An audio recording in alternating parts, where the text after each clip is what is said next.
I'm at-large council member Robert White. I'm serving my first term on the council. I ran for council because I grew up in the city, and I have seen over the years the displacement of so many people, including my family, and the loss of businesses that I grew up with. And I believed and still believe that as a local official, I can make more impact on the city that I love and the people that I love than I can in any other position. It's been an honor to serve for the past 3.5 years. I've focused on economic and racial equity and inclusion, and that's what I hope to continue to do in a second term. Great, thank you. So our first question is approximately 90,000 families live in apartments that are under DC's rent control program, which, as you know, is currently up for reauthorization. The DC Council's temporary universal ban on rent increases exposes the need for increased tenant protections. What changes, if any, would you make to DC's rent control laws? I think that rent control is a complex issue. As a huge benefit, we know that rent control has helped to slow the displacement of many people, especially, I believe, people of color from a city that is quickly gentrifying and becoming unaffordable. However, I have concerns about rent control as a tool because one is that it doesn't necessarily strongly enough protect people with low incomes. Rent control is not means tested. And so what we see is people in more affluent neighborhoods occupying rent control units, even though they have substantial income. And in lower neighborhoods, we see people occupying rent control that have substantially lower incomes. And so there is an inclusionary issue and a segregation issue that does concern me. My hope is that we can study this deeply, very quickly, and figure out the best path forward that both protects affordable housing in our city, but also really preserves that housing for the people who need it most. Great, thank you. So the council has enacted legislation that prohibits rent increases during the state of emergency and evictions until 30 days after the crisis has ended. We know that nationally about 1/3 of tenants could not pay their rent on April 1st, and that in DC over 87,000 workers have filed for unemployment. So the statistic may be higher in the district. While the courts in the district are closed to the public, until recently, landlords continue to file eviction cases online so that they could push evictions through as soon as possible. As the crisis continues, tenants will continue to fall behind on their rent and accrue debt. What have you done and what would you do to address this crisis? As we struggle through the coronavirus epidemic, which is different than anything any of us have ever seen, I have been working aggressively and very quickly to protect people who already were on the margins. I work with my council colleagues in emergency legislation to prohibit evictions and prohibit foreclosures. And I'm trying to push even harder on the prohibition for foreclosures, as I've been doing for many weeks, to protect all residents. We also have pushed building owners to apply for mortgage deferrals and to pass that savings on to their residents so that people who have lost their jobs and lost income as a result of the coronavirus don't have to overextend or become subject to eviction after the emergency ends. We have a lot more work to do to protect residents. I really worry about what will happen after the public health emergency when these protections are no longer in place. So I'm working very hard to figure out permanent stopgaps to protect our residents from losing their housing. Okay. So the DC Housing Authority states that the 6,600 plus units of public housing need up to $2.5 billion in deferred maintenance and capital improvements. And the agency has charted a 20-year redevelopment plan. What would you like to see happen in public housing, and what would you do? Well, what I want to see happen in public housing is the same thing that I believe people who live in public housing and people who care about folks who live in public housing want to see. We want to see stable and dignified housing. As a council member, I've made it a point to visit some of our public housing residences. And what I've seen are things that I would never want my own family in. I've seen mold in units with babies as young as my own, and I find that wholly unacceptable. The position we find ourselves in is similar to the position that Metro has been in for many years, with a deferred maintenance backlog that is larger than anything we can cover in a short period of time. So there has to be a dedicated stream of funding that is matched to the need for repairing and maintaining public housing, and certainly we cannot afford to lose any and should be looking to add more public housing to protect our residents. From encampment clearings to the threat of COVID outbreaks in shelters, we know that DC's homeless services programs are not working for all residents. How would you ensure that DC residents have safe, quality, and affordable housing? Last year, I was chair of the Metropolitan Washington Council of Governments. What I did was I led the board of elected officials from across the entire region to a unanimous commitment to constructing over 320,000 new housing units over the next 10 years to help meet our need of affordability. This housing would be focused on those in middle and lower income, because that is not what we are seeing developed in large enough numbers across our city. So the first thing we need is more housing, and we need it quickly. We have to develop partnerships that allow us to get there more quickly, such as working with religious institutions that have land on which we can build housing. We also have to make bolder steps to protect our current housing. Too often we are seeing, including I've seen it in my own neighborhood, housing that was affordable was not in the best shape, but was affordable, where the tenants were pushed out and it was converted into luxury condos. We have to stem that tide. Finally, when we talk about homelessness, we cannot forget about or neglect the link to mental health. We have a severe mental health and addiction issue in the city that we have to address hand in hand with all of our efforts toward housing. So we've now talked about DC's affordable housing crisis with respect to rent control, public housing, and homelessness. This is just a 1-minute question to see what your top 3 priorities would be or are related to housing. We have to think outside the box when it comes to housing. We use the best tools that we see across the country. What I have done is I've introduced some bills that push us beyond our current boundaries. I've pushed us to convert older office buildings into affordable and workforce housing. I've introduced a bill called the Golden Girls Bill that allows seniors with extra rooms in their homes to rent those rooms affordably to other seniors. And finally, I believe we have to continue to push forward on DOPA. It took us over 10 years to write the regulations. Now we have those, and it's time to fund it. Thank you. So the impacts of coronavirus have also revealed the lack of a real safety net for DC workers, particularly undocumented workers and those in the informal and gig economies. How would you address these issues?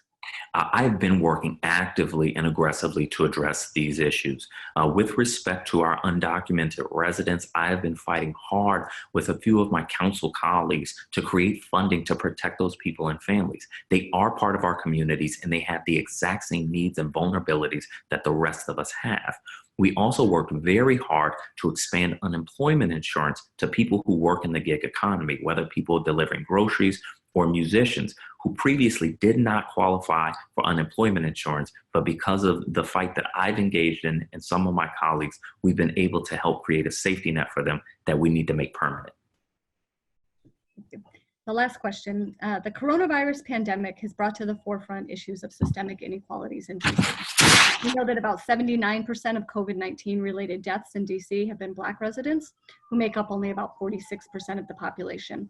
What do you see as some of the underlying factors contributing to these disparities, and what would you do to tackle them? We've known about health disparities in communities of colors for years before the coronavirus hit. This issue has really just shined a brighter light, and I hope has really pushed to the forefront the need to address these underlying issues. The two biggest issues are access to healthcare and fresh foods, which are gaps that we can close, but we will have to work really aggressively to do that. In the middle of the pandemic, we can't fix things that became broken over many, many years. We also have to make sure that we are creating more opportunities for people in lower incomes who are our frontline workers at our grocery stores, delivering groceries, and who are susceptible every day, but whom we are not working hard enough as a city to protect during the coronavirus epidemic.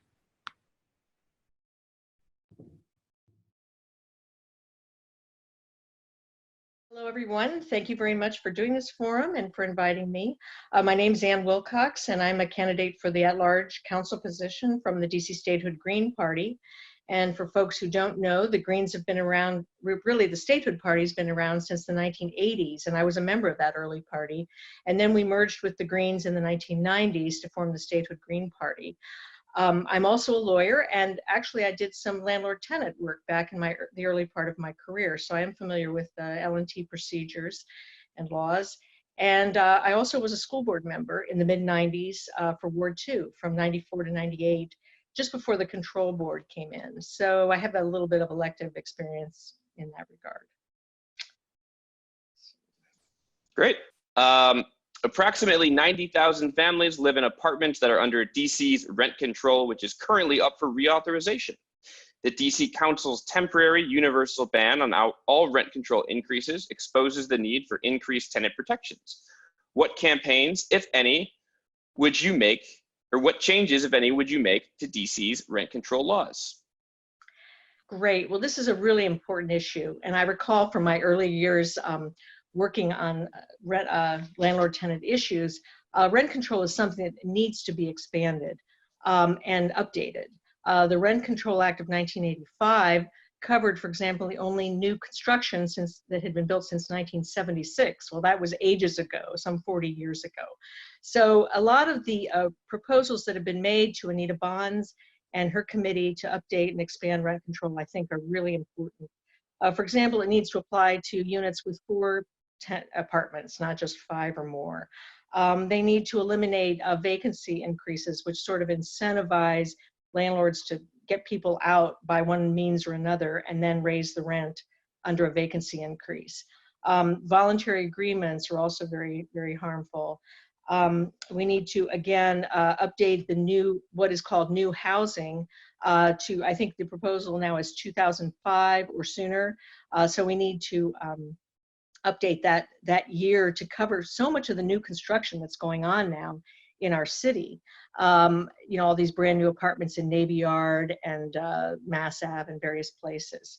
So we definitely need to update the law. I support what Anita Bonds' proposals. They also need to advance it for 10 years, not just a 5-year increase, and resist those concerns from the developers that they are not getting enough return on their property, because we know they're getting more than enough return, and it's really stacked in favor of the landlords, and the developers, not the tenants. Question number 2. So the City Council has enacted legislation that prohibits rent increases during the state of emergency and prohibits evictions until 30 days after the public health crisis has been ended. We know that nationally, 1/3 of tenants could not pay their rent on April 1st, given that over 87,000 DC workers have filed for unemployment in the last month. That statistic may be higher in the district. While the courts in DC are closed to the public, landlords continue to file eviction cases online so that they can push evictions through as soon as possible. As the crisis continues, tenants will continue to fall behind on their rent and accrue debt. What would you do to address this if you were on the council now? Great. Well, this is obviously a really difficult time for tenants, particularly. I think the City Council has actually taken a few steps that need to be taken. They prohibited increases during this time. They effectively waived any late fees that accrued during this time. Those don't have to be paid. Landlords must wait until 30 days. You know, evictions are stayed for 30 days.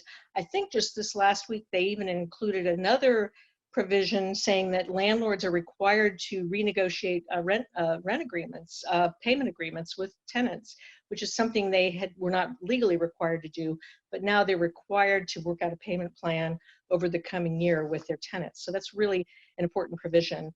As a lawyer who used to do landlord and tenant, I know that generally tenants don't have access to a lawyer when they're in an L&T court.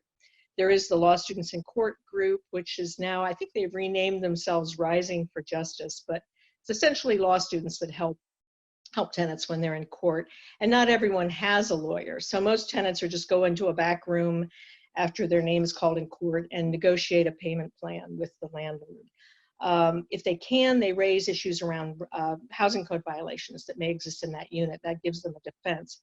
but generally they're sort of pressured to sign these repayment agreements. So we assume that those processes will continue, but the court is effectively shut down right now. So a landlord can't legally go in and get a judgment at this point. But once the stays or the emergency orders are lifted, the landlord and tenant court is going to gear up again, and will be very busy in terms of trying to get judgments against tenants. So we need this provision, though, that the landlords are forced or required to work with tenants to put a payment plan in place, is a very important step by our council. And I applaud them for doing that. So we'll just see how it all plays out. There is also some relief for homeowners. I mean, people who are renting from someone who owns their home. So if that person gets some mortgage relief, either through the congressional action or through the council's action, they're required to pass on that mortgage relief to their tenants. And they're also prohibited from evicting anyone who lives in a house or rents a house until 30 days after the orders are lifted. So, okay, great. Those are all good things. Yeah. Thank you. Let's move on to number 3. All right. So, can you hear me? Yes. Yep. Yeah. No Okay. Okay. So number 3, the DC Housing Authority states that the 6,600 plus units of public housing need up to $2.5 billion in deferred maintenance and capital improvements, and the agency has charted a 20-year redevelopment plan. What would you like to see happen in public housing, and what would you do? Right. Well, that's another area of great kind of neglect by our government. The city paper and a reporter named Morgan Baskin, who's now moved on, unfortunately, did a great job of exposing a lot of the sort of malfeasance in terms of not making repairs in public housing. Looking at things like the leaks that cause mold in a house, and then a child with asthma goes to their doctor, and the doctor literally writes a note saying that child should not live in that house, but yet they're sent back there because there's no other place for them to go. Or repairs are made, takes months and months to make repairs, and then the same sort of leak or problem crops up. Other units are plagued by, rats, bed bugs, other types of pests. There is a new director of the DC Public Housing Agency, Mr. Garrett, who replaced Adrian Todman, and he said that he's going to make a more stringent schedule for making repairs and capital improvements. But there's a lack of money and a lack of will. I applaud people like the Fiscal Policy Institute, who advocated for getting extra money for repairs. There was another $25 million in repairs that was legislated this last year that was taken out of Events DC, and that was negotiated so there would be a little more money for repairs to public housing on top of this only $3 or $4 million that was in the budget. So, but they need I think there's been a 20-year redevelopment plan that's been set out. So let's see if that actually gets funded and carried out. And that's from within the DC Council. Then, of course, HUD has, on the federal level, has been undermining public housing also for decades, because they would prefer to see public housing residents scattered through these Hope 6 projects where they're living in a mixed income situation. They think that's better for people in terms of improving the quality of their life. So they have these housing vouchers, but the problem is not every landlord accepts those vouchers. So you have voucher discrimination where people who have a HUD voucher, can't actually live in a neighborhood or an apartment building that's habitable or a good quality of living. So those are the things we need to work on. I think the federal government, has been on trying to undermine that mission for a long time. But so there's a lot to do on the local as well as national level to protect public housing residents. I think, Berry Farms is another example of where you had a historic preservation as well. People wanted to preserve that. Was a historically African-American neighborhood which developed after World War II. And so people wanted to live there in terms of their history, but we do need to have capital improvements to improve all of these units. Thank you. Great, thanks. All right, next question. Let's see, number 4. From encampment clearings to the threat of COVID outbreaks in shelters, we know that DC's homeless services programs are not working for many residents. How would you ensure that all DC residents have safe, quality, and affordable housing? Right. Well, the homeless issue is another one. I think the Bowser administration has made some efforts to enact what's called the Housing First idea, which a lot of churches have promoted, the Washington Interfaith Network, where people are actually placed into an apartment and then provided services to help them stay there. So in other words, you don't require a homeless person to clean up or get rid of their addiction problems if they have them while they're on the street. So they go into an apartment first. It's called Housing First. But the problem is these vouchers are also short term. After 6 months, I believe they're required then to be supporting themselves and to pay a higher level of rent. And after 6 months is not really long enough to, get yourself sort of stabilized and to have the income or work to be able to support yourself. So those programs need a lot more support and a lot more follow through than they're getting. Obviously, there's still camps, places like M Street Northeast or L Street Northeast, where they go in and literally remove people's belongings. Sometimes they're stolen from them. Other times they can get them back, and they try to clean up the street because there's complaints from new gentrifiers that are coming into those areas and new apartment buildings in those areas. But it's something where we need to provide long-term support for people. Even the families that are by law you're required to place homeless families in the hotels, like the hotels on New York Avenue. But do they have the support they need? Do they have bus stops and transportation to get to school? So I think it's an area where you need to provide comprehensive services for people. And I also want to shout out or give support for groups that are providing food to the homeless at this time.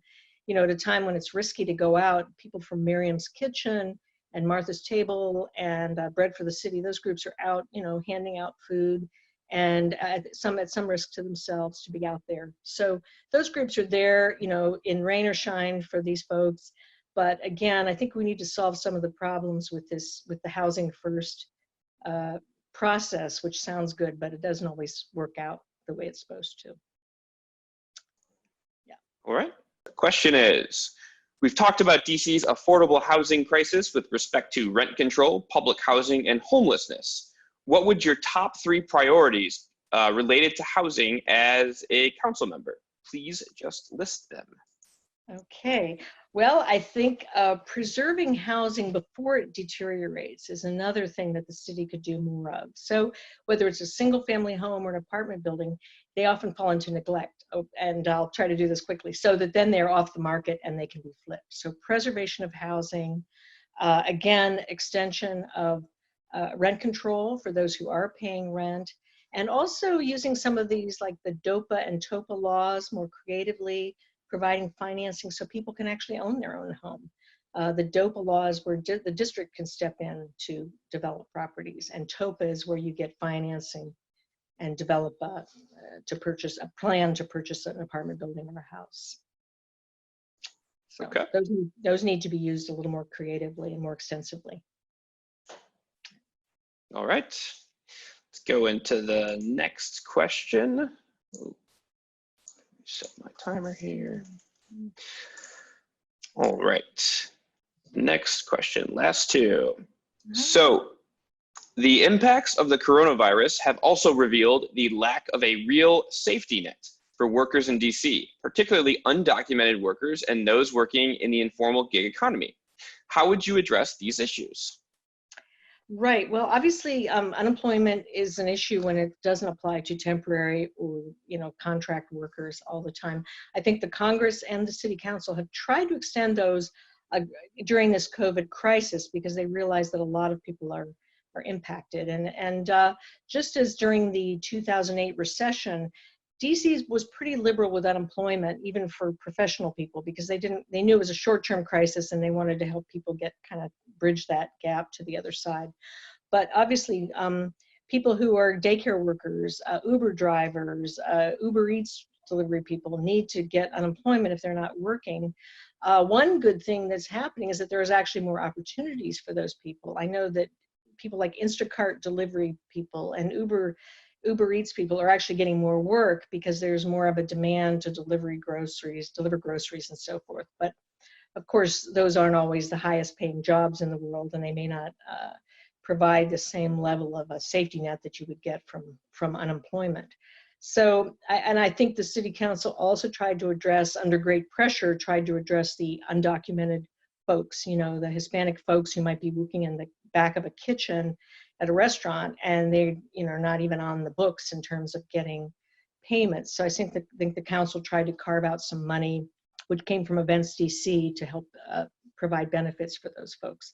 But again, we need to have very liberal definitions of unemployment during this period, recognizing that it's a short-term issue for the most part. And once the economy starts to come back, things like hair salons and corner groceries and all of those things are gonna open up again.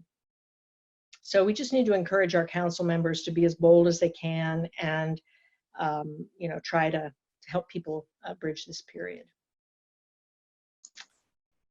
Okay. Yeah. Cool. And last question. The coronavirus pandemic has brought to the forefront issues of systemic inequalities in DC.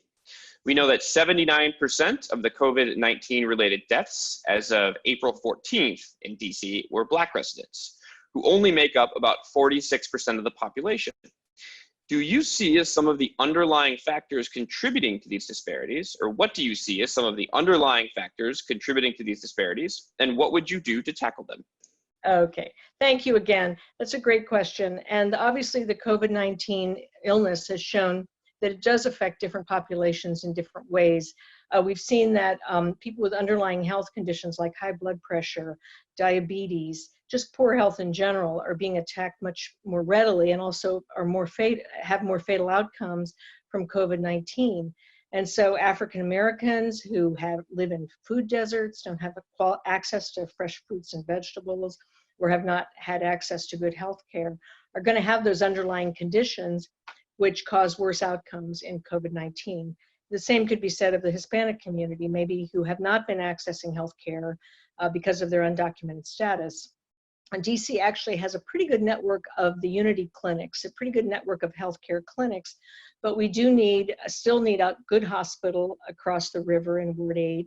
I'm a member of the Statehood Green Party. We really opposed the closing of DC General back in the mid-2000s.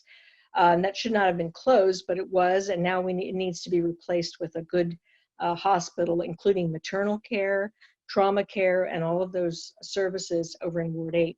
So we hope that can be built as soon as possible.